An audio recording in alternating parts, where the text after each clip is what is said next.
आज हम नए टॉपिक के साथ मिले हैं जिसका नाम है मोशन यानी गति। गति होती क्या है?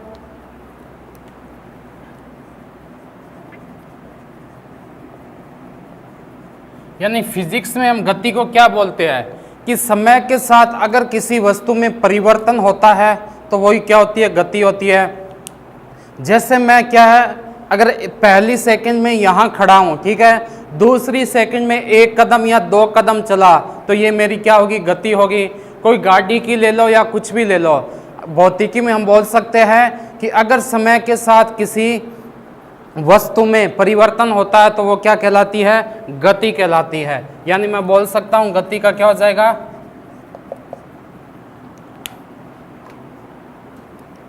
फिजिक्स में यानी भौतिकी में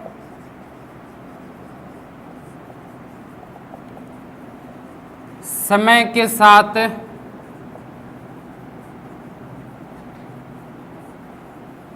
वस्तु में परिवर्तन की दर,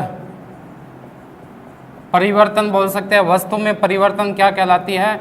गति कहलाती है। ठीक है, तो गति आपको समझ में आ गई होगी कि गति होती क्या है। उसके बाद गति में हम दो चीज देखेंगे, एक होगी अदिश राशियां, एक होगी सदिश राशियां, स्केलर और वेक्टर। अदिश और सदिश होती क्या है? अदिश के नाम से पता चल रहा है कि दिशा है यानी दिशा रहित है। सदिश का क्या मतलब है? कि जो दिशा के साथ चल रही है। यानी मैं इस गति को कितने भागों में बांट दूंगा? दो भागों में। अगर मैं बोलूं गति कौन कौन सी होती है तो एक तो होगी अदिश राशियां, एक आपकी क्या होगी? सदिश राशियां। ठीक है, नाम से आपको पता चल रहा है कि अदिश कौन सी होगी और सदिश कौन सी होगी। ये होगी वेक्टर और ये होगी स्केलर। ठीक है, सदिश में क्या होगा? जिसमें अपने को दिशा व परिणाम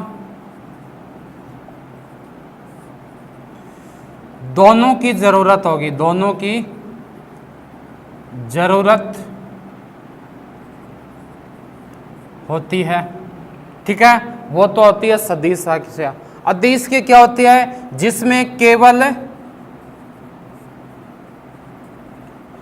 परिमाण की आवश्यकता होती है,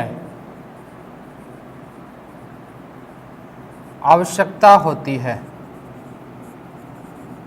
ठीक है, तो सदिश और अदिश राशि ये होगी, समझते हैं। जैसे मैं बोलूं बल, बल सदिश होगी या अदिश होगी? बल लगाने के लिए जैसे मैंने बोला कि गाड़ी खड़ी है, अगर अपने गाड़ी पर बल लगा रहे हैं तो हमें पता चलेगा ना कि हम किस दिशा में बल लगाएं कि गाड़ी आगे चलना स्टार्ट कर जाए। ऐसे थोड़ी है कि साइड में से कहीं भी अपने क्या कर सकते हैं? बल लगा सकते हैं? नहीं लगा सकते। चाहे वेग मान लो, इन दोनों में क्या होगा? आपको परिमाण की भी जरूरत होगी व दिशा की भी जरूरत होगी। तो इसका क्या हो जाएगा एग्जाम्पल? एक तो हो गया बल यानी फोर्स, एक हो गया वेलोसिटी यानी वेग। बल क्या होता है, वेग क्या होता है, ये भी अपने आगे पढ़ेंगे। ठीक है, ये तो बात आई किसकी? सदिश राशियां की। अब आती है अदिश राशियां। अदिश राशियां में क्या है कि अपने को केवल परिमाण की जरूरत है, दिशा की नहीं है। जैसे मैंने बोला कि द्रव्यमान यानी मास, तो मैं ये पूछूं कि आपका या किसी वस्तु का मास कितना है तो हमें ये जरूरत पड़ेगी क्या कि किस दिशा में हमें मास देखना है। चाहे कौन सी भी दिशा हो, उसमें दिशा की जरूरत नहीं पड़ती। अगर मैं बोल दूं टेम्परेचर यानी तापमान का देखो, तो तापमान का आप ये थोड़ी देखोगे कि किस दिशा में कितना तापमान हो रहा है। ठीक है, अपने बॉडी का भी अगर अपने टेम्परेचर देखते हैं तो क्या उसमें भी दिशा की जरूरत पड़ती है? नहीं पड़ती। तो इसके एग्जाम्पल क्या हो गया? ये मैं बोलूँ समय, जैसे मैंने बोला कि 4:05 हो रहे हैं, 10 मिनट हो रहे हैं, तो इसमें भी अपने को क्या है? दिशा की जरूरत नहीं पड़ेगी। तो क्या हो गया इसके एग्जाम्पल? द्रव्यमान, तापमान, मास, टेम्परेचर और टाइम। यानी बोल सकते हैं द्रव्यमान, तापमान और समय, ये दोनों में अंतर है। इतना आपको समझ में आया क्या? ठीक है, इन दोनों को एक बार क्या उतार लेना और देख लेना। आगे हम बात करते हैं किसकी? दूरी और विस्थापन की। वो क्या होती है देखो,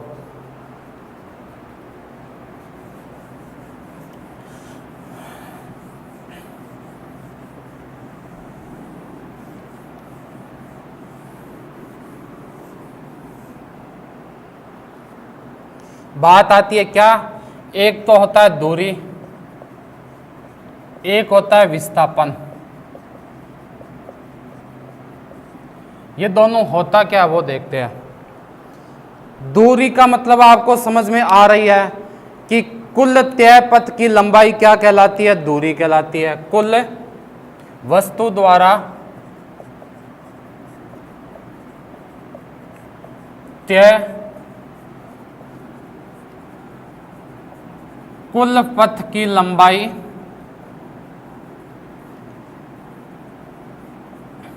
दूरी कहलाती है। ठीक है, जैसे मैं यहां से 10 किलोमीटर या 15 किलोमीटर जा रहा हूं, या मैं बोल सकता हूं कि मैं बीकानेर से कहां जा रहा हूं? जयपुर जा रहा हूं। तो मेरे द्वारा तय की गई कुल जो दूरी होगी ना, यानी कुल जितना मैंने रास्ता तय किया या पथ तय किया, उसकी लंबाई क्या हो जाएगी? दूरी हो जाएगी। दूरी और विस्थापन में छोटा सा फर्क होता है। वैसे देखा जाए तो दूरी और विस्थापन दोनों समान है, लेकिन दूरी और विस्थापन में अंतर क्या होता है कि दूरी में तो हम कुल जो तय की गई पथ की लंबाई है वो मापते हैं, जबकि विस्थापन क्या होता है? जो सबसे न्यूनतम दूरी होती है ना, उसको बोलते हैं। वस्तु द्वारा न्यूनतम तय की गई दूरी क्या कहलाती है? विस्थापन कहलाता है।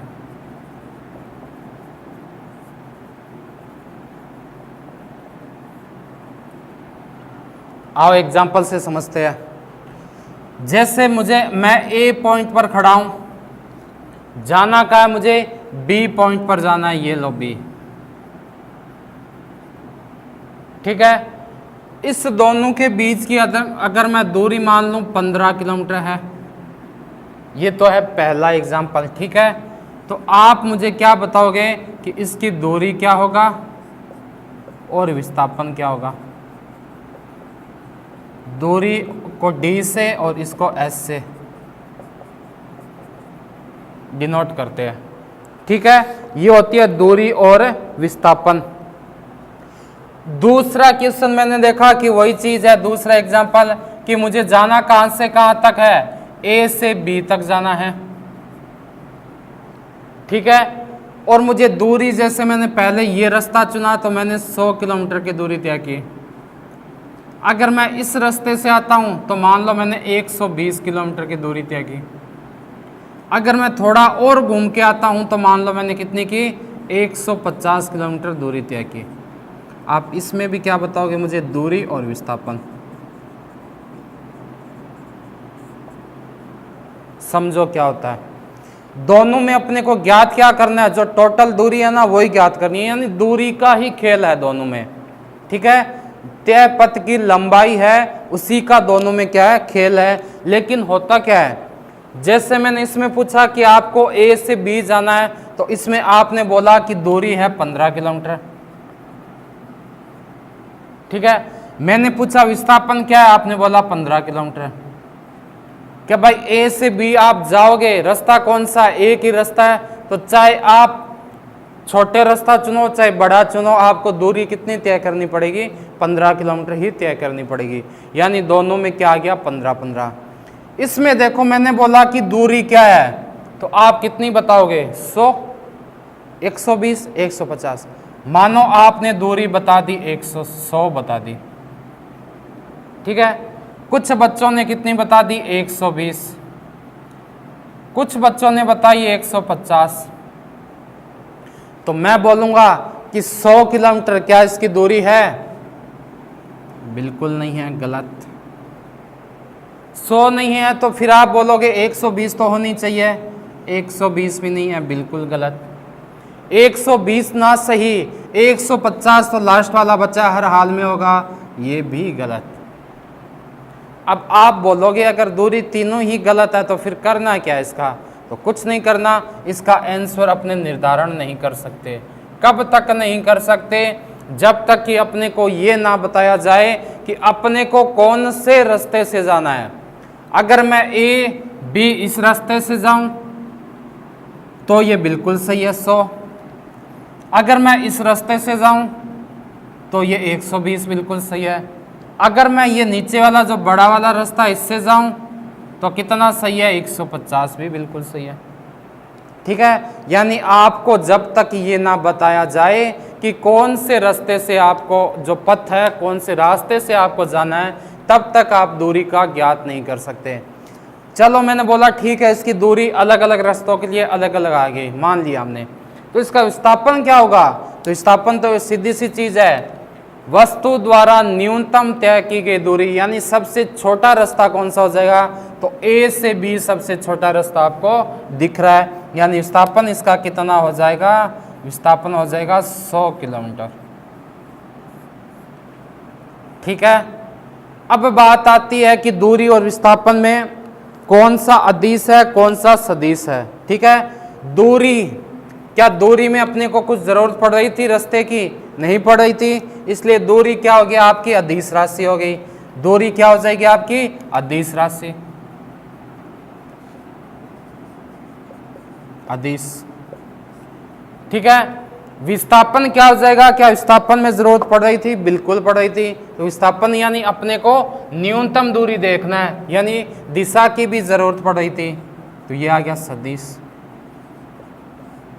ठीक है, अब मैंने बोला कि इसकी एसआई यूनिट क्या होगी, दोनों की दूरी और विस्थापन की एसआई यूनिट क्या होती है बताओ। दूरी किस में मापते हैं, पढ़ा था आपने, मीटर में मापते हैं, तो इसकी एसआई यूनिट भी क्या होगी, दूरी की मीटर हो गई।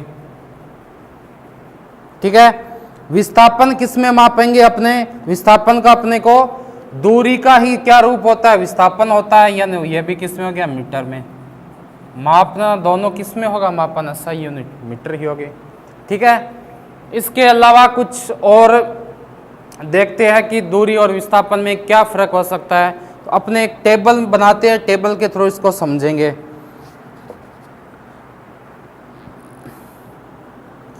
एक चीज और देख लेते हैं, पहले मैं क्वेश्चन पूछता हूं आपको। जैसे ये एक त्रिभुज है, ये है आपका ए रास्ता जो दे रखा है 100 किलोमीटर, ये है आपका बी रास्ता जो दे रखा है 80 किलोमीटर, और ये है आपका सी रास्ता जो दे रखा है आपको 120 किलोमीटर। तो इसमें आपने क्या देखा, अगर मैं दूरी पूछूं इसके अंदर डिस्टेंस क्या होगी, डिस्टेंस क्या होगी, तो आप डिस्टेंस क्या बताओगे इसके अंदर, कि डिस्टेंस 100 भी हो सकता है, 80 भी हो सकता है, 120 भी हो सकता है, बिल्कुल बताओगे नहीं। अगर मैंने पूछ लिया कि विस्थापन क्या होगा, तो विस्थापन इसका न्यूनतम दूरी यानी 80 होगा। इस चीज से आपको क्या पता चला, इस चीज से आपको ये पता चला कि दूरी है ना वो एक से ज्यादा हो सकती है, लेकिन विस्थापन कभी भी एक से ज्यादा नहीं होगा। यानी मैं दूसरे शब्दों में बोल सकता हूं कि दूरी हमेशा क्या होगी, या तो ग्रेटर देन यानी बड़ी होगी, या इक्वल टू यानी बराबर होगी, किसके, विस्थापन के। यानी आपको एक चीज ये याद रखनी है कि जो दूरी है ना वो या तो बड़ी होगी या बराबर होगी, किसके, विस्थापन के। यहां तक कोई दिक्कत है बताओ, बिल्कुल नहीं है ना। क्या क्या देखा हमने, सबसे पहले देखा कि गति क्या होती है, उसके बाद हमने क्या देखा, अदिश और सदिश राशियां क्या होती है, उसके बाद हमने देखा कि दूरी और विस्थापन क्या होता है। अब चलते हैं अपने आगे।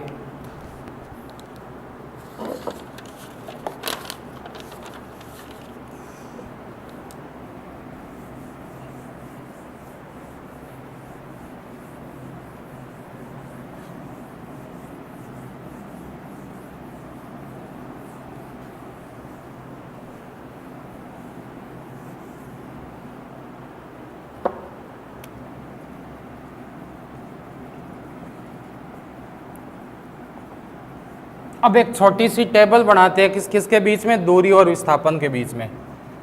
यहां लिख दो दूरी और यहां लिख दो विस्थापन। टेबल के थ्रू इसको समझते हैं कि दोनों में क्या अंतर है। पहला पॉइंट अपने क्या पढ़ा था, याद हो तो? पहला क्या देखा था हमने कि दूरी क्या होती है, तय किए गए पथ के बारे में बताता है। यह तय किए गए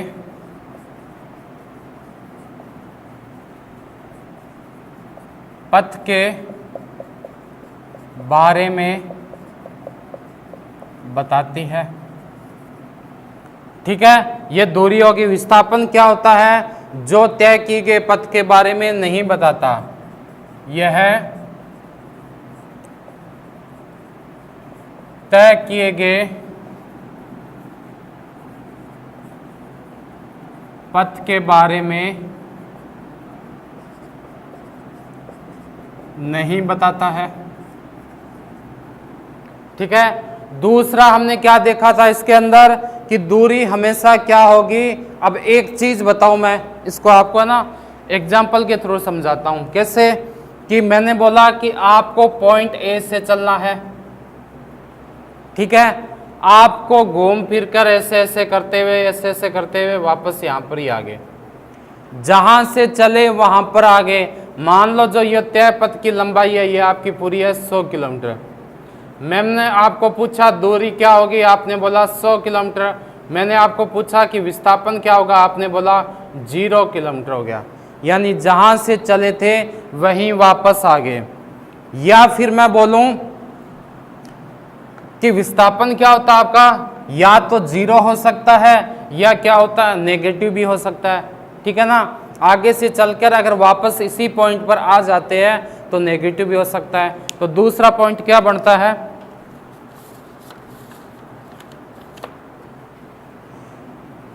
और एक चीज और देखो, पहले चलो दूसरा पॉइंट लिख दो। दूरी हमेशा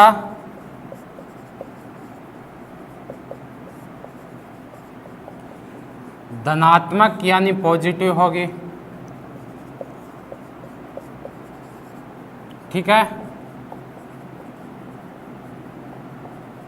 विस्थापन पॉजिटिव व नेगेटिव दोनों हो सकता है।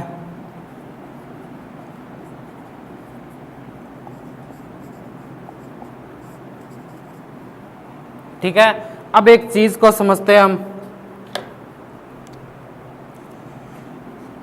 ये एक सर्किल है, ठीक है, इसका मान लो आपको ए पॉइंट से कहां तक जाना है, बी पॉइंट तक जाना है। ए से घूमते हुए बी पॉइंट तक। ये जो आपको रेडियंस दे रखी है ये दे रखी है आपको आर। ठीक है, सर्किल हो गया, उसके बाद रेडियंस हो गई, और उसके बाद आपको क्या दे रखा है कि इसका एक ए से चलते हुए अपने को बी तक पहुंचना है। अगर मैं इसके अंदर आपको पूछूं क्या, एक तो मैंने पूछी दूरी, एक मैंने पूछी विस्थापन। ठीक है, अब दूरी और विस्थापन में कितना फर्क होता है देखो। अगर मैं आपको ये बोलूं दूरी का मतलब क्या हो गया कि पूरी आपको ज्ञात करनी है, क्या परिधि ज्ञात करनी है, और वृत्त की परिधि क्या होती है, 2 पाई आर होता है। लेकिन अपने को जाना कहां तक है, आधे वृत्त तक ही जाना है। ए से कहां तक है, बी तक।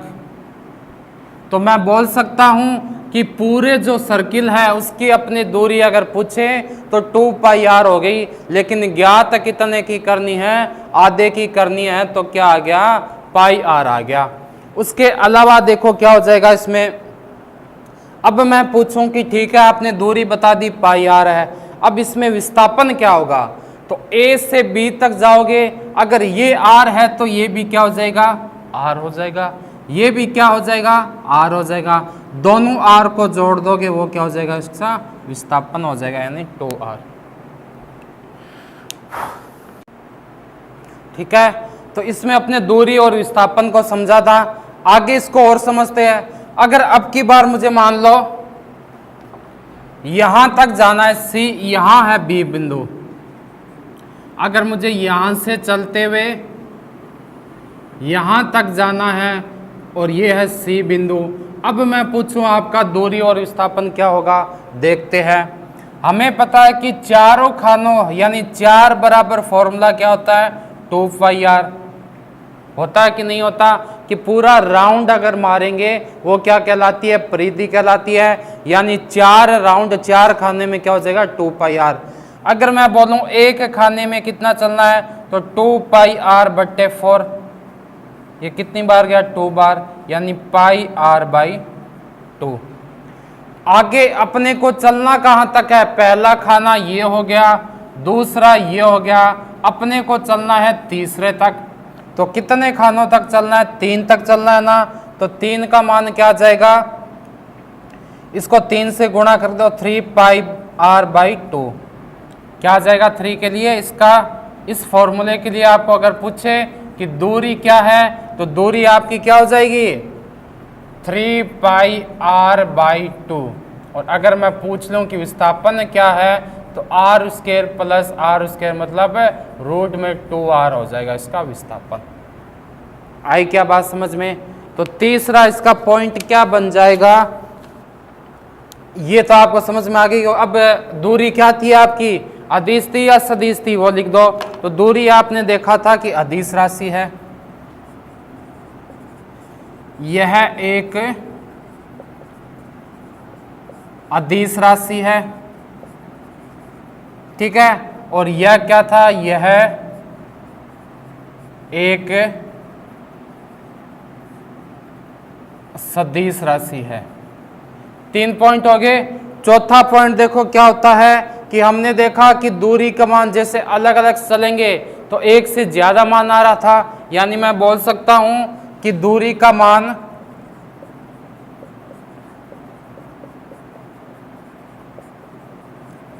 एक से ज्यादा हो सकता है, ठीक है। विस्थापन का मान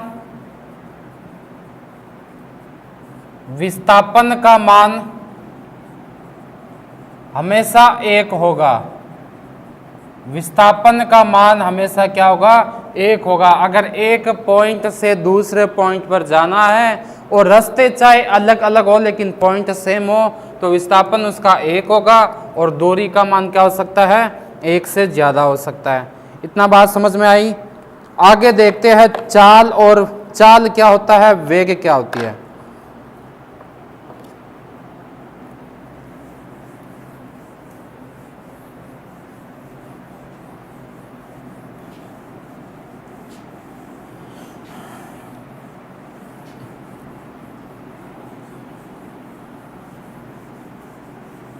चाल क्या होती है, स्पीड। स्पीड के बारे में देखेंगे क्या होता है।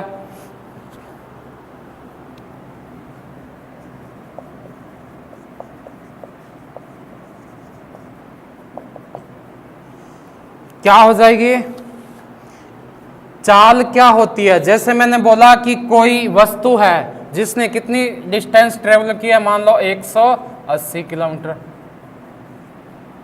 ठीक है। उसका मैंने पूछा टाइम कितना है, ये हो गया डिस्टेंस। मैंने बोला कि वो टाइम ले रहा है, मान लो 3 आवर्स ले रहा है, यानी 3 घंटे ले रहा है।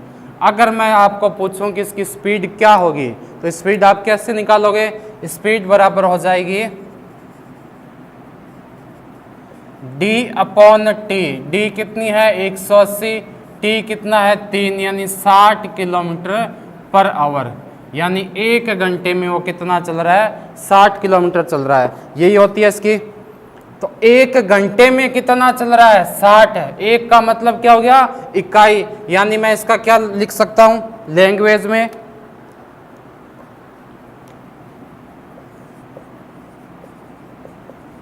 इकाई समय में तय की गई दूरी क्या कहलाती है, स्पीड यानी चाल कहलाती है, ठीक है। इकाई समय में तय की गई दूरी क्या कहलाएगी, चाल कहलाएगी। अब आगे बात आती है कि ये सदिश है या अदिश है, या इसकी SI यूनिट क्या होती है। तो हमने देखा था क्या कि डिस्टेंस किस दिशा में जा रहे हैं, एक निश्चित दिशा की जरूरत पड़ेगी। तो इसको हम क्या बोल सकते हैं कि यह एक सदिश राशि है। ठीक है, अगर अपने इसकी एसआई यूनिट बनाएंगे तो वो किससे बनेगी, फॉर्मूले से। डी क्या होता है, डिस्टेंस होता है, दूरी होता है। दूरी को किस में मापते हैं हम, मीटर में। ठीक है, अपॉन क्या है, टी है यानी समय, टाइम है। टाइम को किस में मापते हैं, सेकंड में। तो मैं अगर इसकी एसआई यूनिट का बोलूं तो इसकी एसआई यूनिट क्या हो जाएगी, मीटर पर सेकंड। ठीक है, ये हो गया अपना चाल। आगे देखो वेग क्या हो जाएगा, वेग का देखते हैं।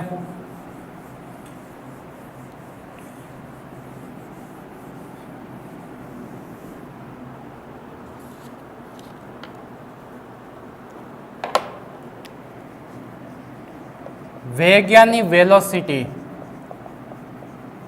समझो क्या होता है। वेलोसिटी का मतलब क्या है, वेग यानी वेग होता क्या है। जैसे मानो कि मैं पहले सेकंड कहाँ खड़ा हूँ, यहाँ पर हूँ। ये है पहले सेकंड, मैं खड़ा हूँ यहाँ पर, यानी 0 किलोमीटर की दूरी पर। फिर जैसे ही 1 सेकंड हुई मैं क्या करूँगा, चलूँगा और यहाँ से कहाँ पहुँच जाऊँगा, यहाँ पहुँच जाऊँगा। पहली सेकंड में मैं कहाँ पहुँच गया, यहाँ पर। जैसे ही मान लो दूसरी सेकंड हुई मैं कहाँ पहुँच गया, यहाँ पर। यानी जो टाइम के साथ जो परिवर्तन हो रहा है ना वस्तु द्वारा, तो मैं क्या बोल सकता हूं इसको कि इकाई समय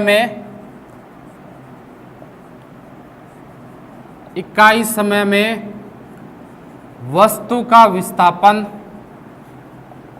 इकाई समय में वस्तु का विस्थापन क्या कहलाता है, आपका वेग कहलाता है, वेग कहलाता है। आई बात समझ में। यानी सेकंड या टाइम के अनुसार अगर अपने जो स्थिति है वो चेंज कर रहे हैं, यानी विस्थापन हो रही है, जो वस्तु है उसका विस्थापन कर रहे हैं, तो वो क्या कहलाएगा, वेग कहलाएगा। अब बात आती है वेग क्या होता है, सदिश होता है या अदिश।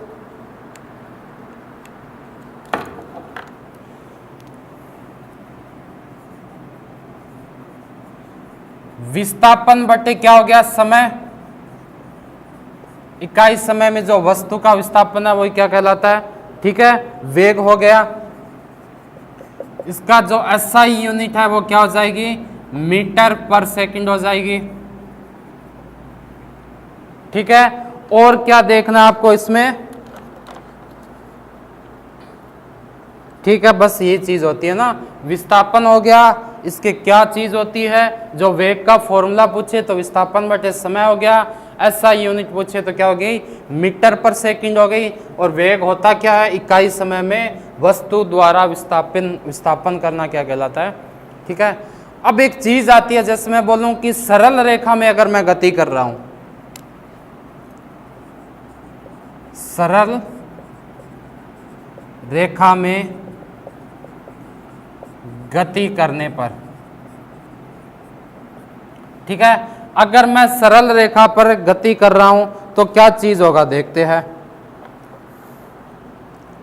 सरल रेखा पर गति करनी है, ठीक है, तो मैं पूछूं इसका दूरी क्या होगी और विस्थापन क्या होगी।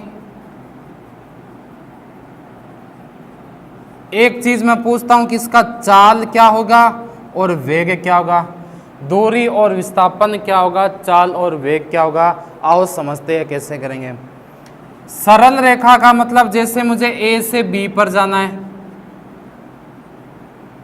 जो 180 डिग्री का कोण बनता है वही तो हो गया सरल रेखा, यानी सीधी रेखा में जाना है। तो मैंने क्या बोला कि मुझे ए से बी तक जाना है, यानी सरल रेखा में जाना है। तो मान लो ये जो आपकी दूरी है वो 100 किलोमीटर है। ठीक है, अब मैं आपको पूछूं कि इसकी दूरी क्या होगी और इसका विस्थापन क्या होगा। तो आपने बोला कि वस्तु द्वारा तय किया गया पथ की लंबाई क्या कहलाती है, दूरी कहलाती है। तो जो पथ की लंबाई कितनी हो गई, 100 किलोमीटर, तो मैंने कर दिया 100 किलोमीटर। विस्थापन क्या होता है, वस्तु द्वारा तय की गई न्यूनतम दूरी। न्यूनतम दूरी भी इसमें कितनी है, 100 किलोमीटर, यानी मैं बोल सकता हूं कि सरल रेखीय गति के लिए हमेशा दूरी बराबर क्या होगा, विस्थापन होगा, और चाल बराबर क्या होगा, वेग होगा। आई इतनी बात समझ में? अब चीज आती है त्वरण क्या होता है। ठीक है, अब देखो ये क्या चीज होती है, इसको हम समझते हैं एग्जाम्पल से। आपने बाइक चलाई होगी, बाइक हम स्टार्ट करते हैं, ठीक है, उसके बाद क्या होता है, हम रेस को छोड़ते हैं थोड़ी सी, तो क्या बाइक की स्पीड बढ़ेगी? बिल्कुल बढ़ेगी।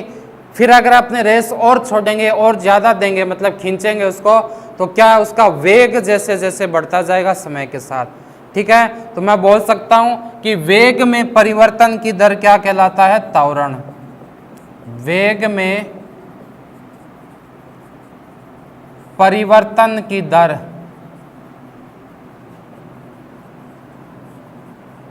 त्वरण कहलाता है। यानी डेल्टा ए बराबर हो जाएगा delta we upon delta T. इकाई समय में वेग में परिवर्तन की जो दर होगी वो क्या कहलाती है, आपकी त्वरण कहलाता है। ठीक है, इसका अगर मैं मात्रक पूछूं तो क्या हो जाएगा, v का क्या होता है, मीटर पर सेकंड होता है, एक t और दे रखा है तो सेकंड हो गया, यानी मीटर पर सेकंड स्क्वायर हो गया। इसी से रिलेटेड एक शब्द और आता है मंदन।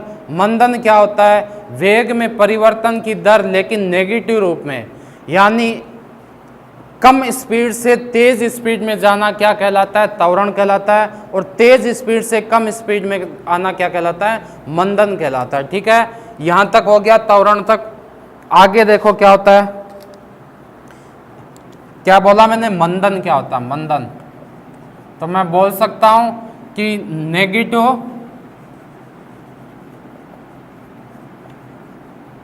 वेग में परिवर्तन की दर क्या कहलाती है, मंदन कहलाती है। ठीक है, बाइक को कम स्पीड से ज्यादा स्पीड में जाना, रेस को तेज करना क्या कहलाता है, त्वरण कहलाता है, और बाइक को ज्यादा स्पीड से कम स्पीड में लेके आना यानी रेस को छोड़ना क्या कहलाता है, मंदन कहलाता है। रेस को छोड़ोगे तो क्या होगा, जो गति है वो कम होगी, यानी क्या होगा, नेगेटिव वेग में परिवर्तन होगा। ज्यादा से कम आएगा वेग तो क्या हो जाएगा, नेगेटिव हो जाएगा। ठीक है, इसके बाद हम देखते हैं गति की कुछ समीकरणें देखते हैं। उस पर क्या आपको क्वेश्चन पूछते हैं न्यूमेरिकल बेस बहुत ज्यादा ना, तो देखते हैं गति की समीकरणें। हेडिंग डाल दो।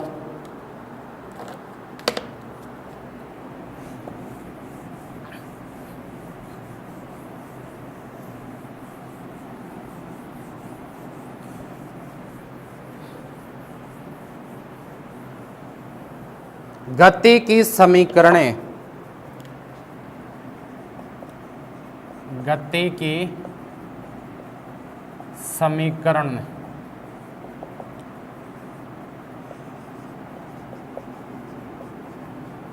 गति की प्रथम समीकरण, ठीक है, यहां लिख लो आप गति की द्वितीय समीकरण, और यहां लिख लो गति की तृतीय या तीसरी समीकरण। ठीक है, क्या होते हैं समझते हैं। पहली हो जाएगी v बराबर u plus A T, v बराबर u plus A T. v क्या है, u क्या है, a क्या है, t क्या है, सब समझेंगे। s बराबर हो जाएगा u t plus half A T square. ये हो जाएगी दूसरी इक्वेशन, और तीसरी क्या हो जाएगी आपकी, v स्क्वायर बराबर u स्क्वायर प्लस 2as। ये आपकी क्या है, कुछ समीकरण है जिनको समझते हैं क्या चीज होती है। v क्या हो जाएगा, आपका अंतिम वेग हो जाएगा ना, v को आप क्या लिख दोगे, अंतिम वेग। v बराबर हो जाएगा अंतिम वेग। तो u क्या हो जाएगा, आरंभिक वेग हो जाएगा। u को आप क्या लिखोगे, आरंभिक वेग। a क्या हो जाएगा, आपका त्वरण हो जाएगा। t आपका क्या हो जाएगा, समय हो जाएगा यानी टाइम हो जाएगा। s आपका क्या हो जाएगा, विस्थापन हो जाएगा। आई बात समझ में। अब आपको इस पर क्वेश्चन कैसे पूछते हैं वो क्वेश्चन देखेंगे कुछ, ठीक है।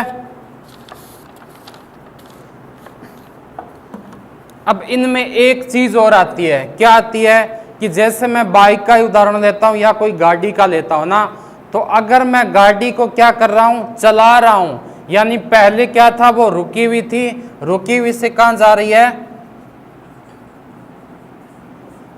रुकी हुई से